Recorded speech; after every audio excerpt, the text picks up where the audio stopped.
"If you're such a slob, there's no way you're my kid. Get lost, you pig," yelled Bob, his voice echoing through the room. Bob and I stepped in to protect Luke. "If you won't acknowledge Luke as your own son, I'll take him in," I declared firmly. Days later, when the two found out that Luke had been on TV, they came to our house. "Luke, come home with us," they implored. But Luke retorted, "Who are you guys?" "I'm Katherine Johnson. Ever since I lost my husband a few years ago, I've been living alone in a big house. It was lonesome, having no particular hobbies. Every day was unbearably dull. However, there was one thing I looked forward to, seeing my grandson Luke. Seeing my adorable grandson was the only thing that brought me comfort. My son Bob and his wife Michelle ran a nightclub together. It seemed to be flourishing, and the couple always seemed busy. After several years of marriage, they had a baby. Apparently, they wanted a girl and to make her the star attraction of their club. Even before the baby's gender was known, they bought tons of baby girl products, holding high hopes. However, the baby turned out to be a boy. The disappointment of the two upon knowing that it was a boy was profound. Once the baby was born, you'd think they'd find him endearing. That's what I optimistically thought, but it didn't go that way. Bob and Michelle showed no interest in the baby they had brought into the world, nor did they seem to care much for him. Even his name wasn't given much thought by the two. Fed up, I presented a few options, and from those, the couple chose the name Luke. The couple continued to show little interest in Luke. The two were determined to have a girl next time, but they never had another child. Michelle gradually began to harbor resentment towards Luke. "All our plans got messed up because you're not a girl. It's all your fault," she would often say, displaying a misplaced hatred towards him. Moreover, led by Michelle, Bob too began to adopt a cold attitude toward Luke. If I had intervened at that point, maybe things wouldn't have turned out this way. Eventually, Michelle stopped making meals for Luke. Instead, she'd leave a $5 bill on the table every day before heading to work, not returning until the early hours of the morning. Luke spent the long hours from evening to night alone. Just imagine how daunting it must have been for a young child to wait alone for his parents' return. With the money Michelle left, Luke had been buying his meals at the convenience store. Still a young boy, Luke didn't consider things like nutritional balance and would often buy sweets and potato chips to eat. Furthermore, there were times when he would eat convenience store meals that were about to be discarded. A child going to the convenience store alone daily is inevitably noticeable, and a sympathetic convenience store worker would secretly share some food with Luke. Thanks to this, even on days when Michelle didn't leave money, Luke was never without a meal. By the time Luke was in 3rd grade, his weight had exceeded 150 pounds. This was the result of his unhealthy diet of sweet bread, convenience store meals, and sweets every day. Bob and Michelle seemed displeased with this. Ever since Luke had put on weight, the two had been verbally abusive towards him. "Look at how fat you've gotten. Get a grip. You're not my child. You're just a fat burden. Get out. You're in the way." When I learned that they had said such things, it felt like my heart would burst. I often wondered how Luke felt hearing such harsh words from his father.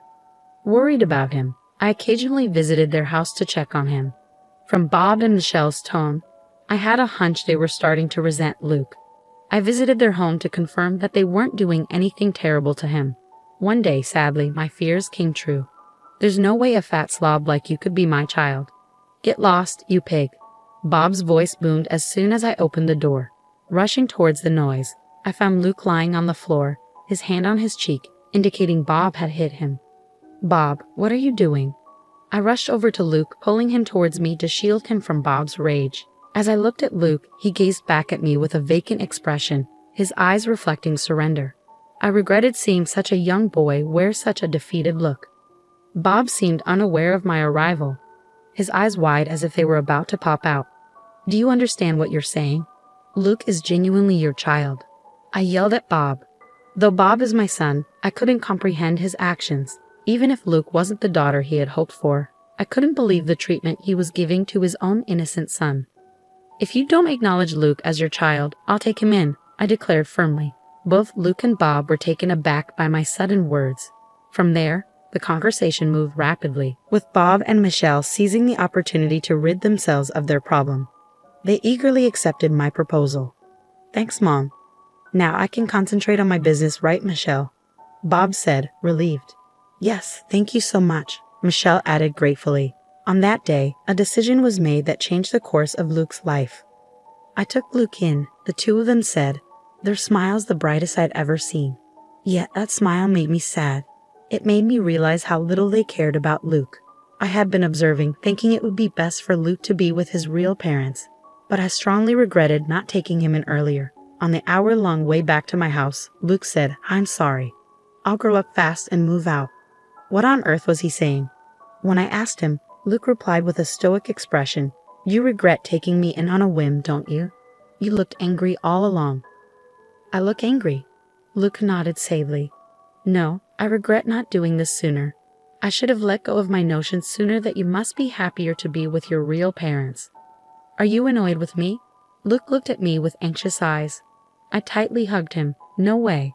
I know for sure that I love you more than those two. Luke seemed uncertain of how to react. He was freezing like a statue for a while. Then he mumbled softly, This is the first time I've been hugged. Tears welled up in my eyes, and I swore to myself that I'd make this kid happy no matter what. From that day on, Luke transformed into a lively and cheerful kid. He started laughing more than I could have ever imagined, and he also became more talkative. Every day when he returned home from school, he would help prepare dinner while excitedly sharing the day's events. You seem very cheerful today, Luke. Did something good happen? Do you know something funny happened today? While we were singing in music class, a sparrow flew into the room. The teacher was in such a frenzy. I was wondering why, and then she almost started crying, saying I can't handle birds. Remembering the events, Luke chuckled. He looked so cute and lovable that my heart melted. Since he started eating healthy meals at my place, Luke's physique became more standard. Although he maintained his childlike charm, his contours sharpened, making him look quite handsome.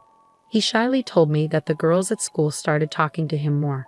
Luke seemed happy every day, and I was relieved to see him that way. The day of the first parent-teacher conference since I took Luke in came. Luke's homeroom teacher made a suggestion. Why don't you have him take an IQ test at the hospital? This suggestion made me anxious. I felt like they were saying there was something wrong with Luke's intelligence. Is Luke falling behind the others? As I asked this, the teacher hurriedly waved his hands. No, it's the opposite. From my experience, I believe Luke may be gifted. I was a bit puzzled by the unfamiliar term gifted. According to the teacher, gifted refers to children who possess innately higher abilities compared to their peers. The teacher handed me a piece of paper. This is a graph showing the change in Luke's grades. At a certain point, Luke's grades shot up significantly. Sure enough, the graph showed a sudden upward trend. Looking at the dates written on the x-axis, I realized that the change happened right after I took Luke in. I was surprised at how sudden it was, so I asked Luke, have you started going to a cram school or something? This increase is unusual. But that wasn't it. Apparently, Luke had been adjusting his results to avoid doing too well. I didn't quite understand what the teacher meant, so I turned to look at Luke, who was sitting next to me. Noticing my gaze, Luke began to speak. At my old home, if they found out I was doing well in school, they didn't like it. They'd say I was being cheeky, and I'd get hit more than usual. Luke shrugged his shoulders. So during tests, I would intentionally leave answers blank or get them wrong. I actually knew all the answers, though. Luke smiled smugly. Now there's no need for that, so I just take the test normally. It's so easy it's boring. Even just reading the textbooks lets me understand everything in class, which isn't fun. I want to study something more challenging. I looked at Luke deeply, momentarily worried that the teacher might feel offended by his words. However, my worries were eased when I heard the teacher laughing loudly. What do you think? If Luke is gifted, we might be able to provide support that suits him. Why not get tested at the hospital? The teacher suggested. If it's for Luke's benefit, with that in mind, I decided to take Luke to the hospital over the weekend. From what I could tell, based on his behavior at school and home, as well as the results of his IQ tests, it seemed that Luke may be gifted. The doctor spoke clearly. Luke's IQ was significantly higher than average, which surprised me. I had no idea Luke was this smart. No wonder he finds school so easy. To fulfill Luke's desire for more challenging studies, I decided to hire a private tutor for him. The tutor was a veteran who graduated from a prestigious American university, and he understood Luke's characteristics. Luke was pleased, saying it was more fun than school. He passed both the English and Chinese proficiency tests with the highest grades at the tutor's suggestion. When the tutor posted about his proud student on social media, it spread rapidly. Luke became the talk of the town, and we started getting interviews from newspapers and television stations. One day, while spending the usual time with Luke, the doorbell rang. "Oh, are there reporters here already?" There was still about 30 minutes left until the interview time. I opened the door, expecting the reporters, and was surprised. "Long time no see, Mom. I've come to get Luke." There they were, Bob and Michelle. "What brings you here?" When I asked, Michelle flashed a bright smile and replied, "Dear mother-in-law, thank you for caring for Luke until now. From now on, he will live with us." I couldn't believe what I was hearing. What on earth is this woman talking about? You must be joking. "Luke has an interview soon. I'm very busy. Please leave." Upon hearing the word interview, Bob and Michelle's eyes lit up. So it really was Luke we saw on TV. Our son is truly remarkable. Their faces turned towards each other, excitement bubbling between them. And then they blurted out an outrageous idea. "If Luke comes back, our shop will be secure." Beside Bob, Michelle was nodding fervently. "If we get customers who come to see Luke, our sales will go up. In the long run, we could even leave the management to him. That would make life easier for us." I was astounded at the self-serving thoughts of the two.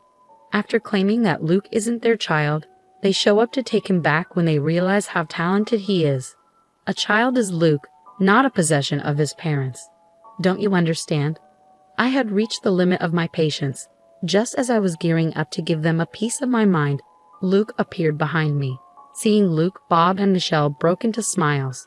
Their smiles only stoked my irritation. However, their smiles were shattered by a single phrase from Luke. "Who are you guys?" Luke asked, staring at the two straight on. They looked bewildered. "Who are we?" "We're your dad and mom. You're a beloved child who I suffered to give birth to," Michelle said, her words making me feel sick. How dare she call him her beloved child? Just as I was about to retort, Luke smirked and said, "My only family here is my grandmother." "I don't know you people who abandoned me," he stated firmly. "Luke, that woman is your grandmother, not your mother. Come back home with us." Bob tried to persuade him gently, but Luke glared at him. "My home is here with my grandma. Unlike you, she's always showed me love. You abandoned me, and now you want to reclaim me because you think I'm useful. You're not my parents." It was the first time Luke had ever raised his voice like that. Bob and Michelle cringed at his outburst.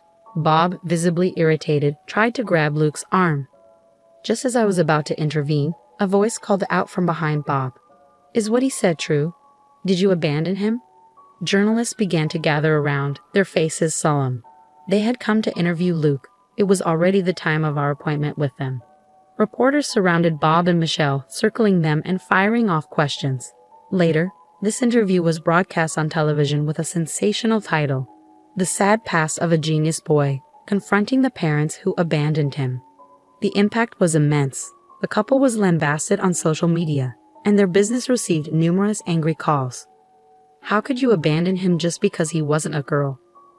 People demanded, "Don't try to manipulate your child for your own convenience." On top of the angry calls, crowds of people apparently gathered to see the faces of these terrible parents. Needless to say, business couldn't operate normally under these conditions. In desperation, Michelle reached out to her parents for help, only to receive a cold response. "You reap what you sow. Deal with it yourself. We have no intention of helping anyone who abandoned their child." Bob and Michelle were universally scorned and abandoned. The two of them were reportedly upset, crying out, "Why is this happening to us?" Hopefully, this incident will be a wake-up call for them. Although given their current attitude, the prospects seemed bleak. After that incident, Luke and I quickly moved away. I wanted to cut ties with them. I couldn't stand going through this over and over. I respected his decision, and we moved far away to prevent the two of them from ever approaching Luke again. We would have sought legal measures if we could, but it seems it's hard to sever ties with biological parents, even if they are adoptive. In Luke's new school, he made a good friend who seemed to understand him well. Luke would bring him home, show him his homemade programming, and happily explain his points of interest. While I found Luke's interests a bit hard to follow, his friend seemed to understand, listening attentively and nodding as Luke explained. From time to time, they would be engrossed in a discussion about programming. Seeing Luke so happy always made me feel glad we moved here. Thanks to his new friend, Luke has been able to live freely and happily every day. I hope they continue to get along well and support each other.